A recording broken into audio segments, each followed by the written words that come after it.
Alô, boa tarde, pessoal. Meu nome é Mário Magnelli, eu sou advogado das áreas civil, criminal e trabalhistas, e hoje eu queria falar sobre um assunto aparentemente pequeno, que é sobre embargos declaratórios, né? Bom, então nós vamos discutir as hipóteses dos embargos declaratórios. Primeira hipótese: esclarecer obscuridade ou eliminar contradição. A segunda hipótese: suprir omissão de ponto em questão sobre o qual deveria ser pronunciado o juízo, né? E corrigir erro material também. Bom, essas são as hipóteses. Bom, esclarecer obscuridade, o que seria?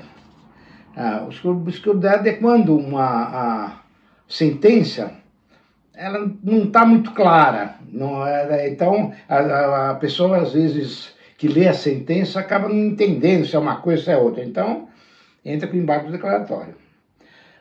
Agora, sobre o ponto em questão sobre o qual deveria se pronunciar, entendeu? Uma hipótese, vou dar só um exemplo, assim, os exemplos são bastante variados, né? Por exemplo, o advogado contente com a ação, ele não pede para condenar em honorário advocatício, mas o juiz, mesmo que não é pedido, é por lei os honorários. Então ele teria que mencionar na sentença: condeno a 10% de honorário advocatício. Aí não fala nada, fica quieto, omisso. Ele devia se pronunciar, porque a lei obriga ele, né? Mesmo que não foi pedido.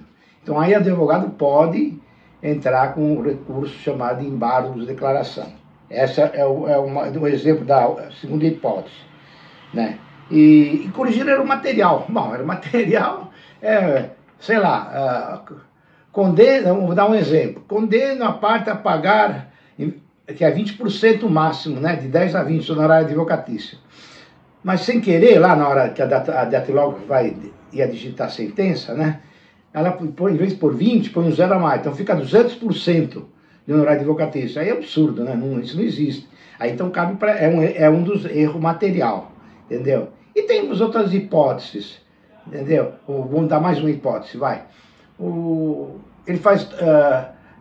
Chega no fim, ele dá uma decisão procedente, né?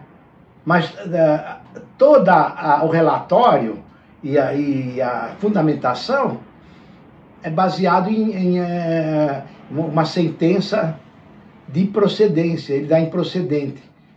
Então aí não só era o material, mas há uma contradição, no caso da contradição. Daí é o exemplo da contradição. Bom, então essas são as hipóteses. Bom, só que na prática, todo advogado costuma entrar com embargos declaratórios para ganhar tempo. Tanto é que, na prática, os advogados, na brincadeira, falam que esses são, em vez de ser embargos declaratórios, são embargos protelatórios, que é para segurar o prazo do tempo. Enquanto isso, ele vai estudar para entrar depois com o recurso principal, né? Entendeu? Bom, então, aí, no caso,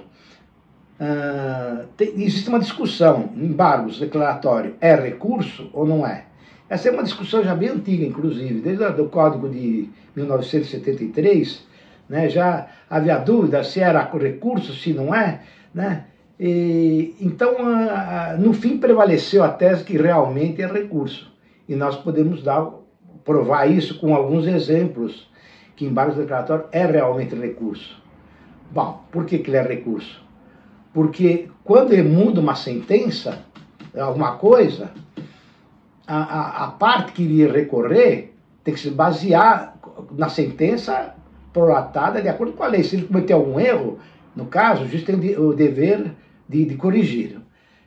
Embora na prática a gente sabe que muitas vezes o advogado entra com embargos declaratórios, ele fundamenta nas hipóteses aqui, mas na sentença não existe nenhuma dessas hipóteses. É só para ganhar tempo para impetrar, no caso, recurso de apelação, embargos infringentes, dependendo do grau de jurisdição que estiver o processo, né? Então, o que acontece? Então, essa foi uma discussão já bastante antiga, se é embargo, se é recurso ou não é. Prevaleceu o que é, porque primeiro que no código já está escrito lá, na seção onde tem os recursos, né, a apelação, a agravo de instrumento, e vem lá, embargos de declaração, ou declaratório. Então, isso é recurso. E é mesmo, entendeu? Porque, inclusive, dependendo da decisão que o juiz der nos embargos declaratórios, que é o prazo para interpor, vamos falar do prazo mesmo, são 5 dias de prazo para interpor o recurso. São 5 dias úteis, porque a nova regra processual é contada em dias úteis. Antigamente era dia corrido, agora não é mais. Então, são dias úteis, se cai ainda no feriado, é prorroga, porque nos dias úteis desconta domingos, feriados e sábado. Então, no fim, os 5 dias acaba virando 10 às vezes, né? Bom, então esse é o prazo para recorrer. Bom, recorrido dentro desse prazo, enquanto nesse período suspende a sentença. Mas esse termo suspensão, tecnicamente, às vezes ele se confunde com recursos de prazo suspensivo, prazo interruptivo. Na verdade, quando a lei fala em suspensão, não é que suspende o prazo, é que suspende, de outra parte, entrar com recurso. Ou mesmo a parte que ganhou, às vezes que é um esclarecimento, então não pode entrar recurso nenhum, então suspende por causa disso. Mas, na verdade, o prazo é interruptivo. Isso também foi discutido. Qual a diferença da suspensão e da interrupção? A suspensão é assim... o prazo, por exemplo, para recorrer para apelação é 15 dias, mas vamos supor que ele entre com recurso de embargos declaratórios no 5º dia, que é o último dia. Esses dias seriam descontados nos 15, aí ele teria só mais 10 para recorrer depois no outro. Mas, na verdade, não é isso que acontece. O que acontece, na verdade, é que quando você entrou com embargos declaratórios, começa a contar tudo de novo o prazo.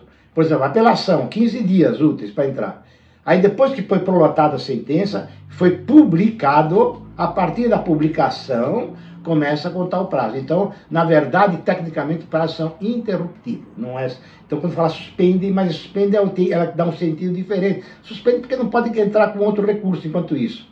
Porque como o camarada vai entrar com recurso, você não sabe que o juiz vai decidir nos embargos declaratórios. Embora na prática o juiz dificilmente muda uma sentença com embargos declaratórios.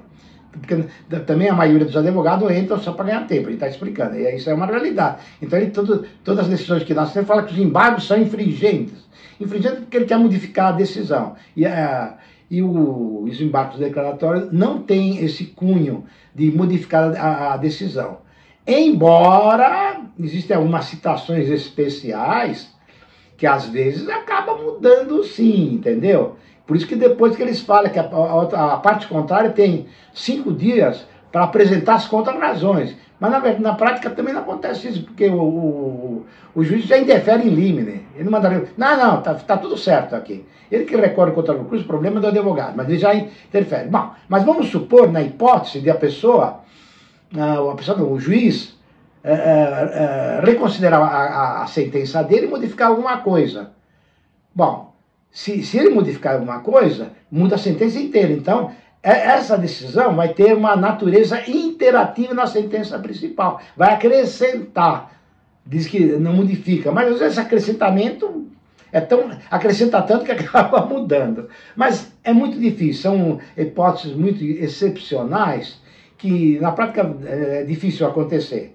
E também tem os embargos declaratórios e os embargos declaratórios. Aí é demais, né? O advogado ganha muito tempo, mas aí tem uma multa de 1% se ele entrar com embargos que caracterizem protelação na cara, né? O juiz fala, pô, mas peraí, ele já perguntou isso, já respondi, para ganhar mais tempo. Aí o juiz pode condenar a pagar 1% de custa sobre o valor da causa. Pode condenar, entendeu? Isso que é corrido já muitas vezes, inclusive na Justiça do Trabalho lá, que às vezes o advogado quer ganhar tempo para fazer outro recurso e 2 vezes com embargo declaratório, não acaba nunca de entrar com embargo declaratório. Então, o embargo declaratório tem essas peculiaridades. Aparentemente é um recurso simples, que é só para esclarecer, né? Então a finalidade dele é esclarecer, corrigir erros, tal, material, contradição, né? Que às vezes acontece, né? Às vezes o cara está com uma apelação, vamos supor, vou dar um exemplo de contradição. Ele dá uma sentença, decreto o despejo do fulano de tal, dou 15 dias de prazo para desocupar o imóvel. Bom, aí a pessoa, e depois no fim ele fala, Não fala nada, não. Aí o advogado contrário que perdeu a causa entra com recurso de apelação. Aí ele dá um despacho dizendo: recebo o recurso no efeito meramente devolutivo. Devolutivo significa o seguinte, que eles vão examinar o recurso, mas já pode ser, pode ser executada a sentença, certo? Então, geralmente, na prática é isso que acontece. Agora ele poderia dizer o contrário: recebo o recurso no efeito suspensivo. O recurso do despejo não tem mais efeito suspensivo. Antigamente tinha. O cara ficava 20 anos no imóvel sem pagar lá e não acontecia nada. Depois eles mudaram a lei, na época do Collor. Foi uma lei boa isso daí. Entendeu? Eles mudaram para já aplicar a sentença. Se o cara quiser recorrer, ele recorre. Mas se ele ganhar, ele vai ganhar uma pequena indenização de 3 meses de aluguel lá, não sei. O juiz vai arbitrar. Então, basicamente, em vários declaratórios, o essencial que eu tinha a dizer era isso daí. Mas que cada caso depois é um caso, entendeu? Ou tem uma outra situação que eu esqueci de falar, que é o seguinte: o embargo declaratório serve para fazer pré-questionamento. Para que faz pré-questionamento? Vamos supor que o advogado, quando ele recorre, né, um recurso principal lá do primeira instância para a segunda, tem matéria constitucional para discutir, né? Então ele menciona lá, segundo o artigo 5º da Constituição Federal, o recorrente tem direito a isso e aquilo. Bom, na hora que ele vai dar a decisão, o juiz, às vezes, ele ignora aquele artigo, entendeu? Então aí ele tem que questionar, falar: não, mas peraí, e sobre isso, excelência, você não vai falar nada? Ele pode não aceitar, mas ele tem que se pronunciar. Por quê? Porque tem que existir, todo recurso se refere a uma desavença. Então, se ficar pacificado qualquer tema, aí por exemplo, o tribunal lá o Superior Tribunal de Justiça não recebe, muito menos o Supremo Tribunal Federal, que é o Supremo Tribunal Federal, é o que julga a violação da Constituição. Então, em vários declaratórios, basicamente é isso. Então, a gente ouve na televisão um monte de bobagem. Fulano tem alguns julgamentos aí agora de política que vão falar, vai entrar com recurso, mas que recurso? Vai entrar com embargo declaratório. Declaratório não vai mudar nada. Mesmo porque quem julga os embargos declaratórios é o próprio juízo que deu a sentença. Então, é muito difícil o juiz mudar aquilo que ele mesmo decidiu. Entendeu? Então, o advogado que fala: vou recorrer com o embargo declaratório, está tapeando com o amigo dele. Ele não está sendo legal. Ele tem que falar: vou entrar com o embargo declaratório, mas depois vou entrar com outro recurso. Entendeu? Então, basicamente era isso. Obrigado, e espero que vocês gostaram. Se inscrevam no meu canal aí e deixe seu like.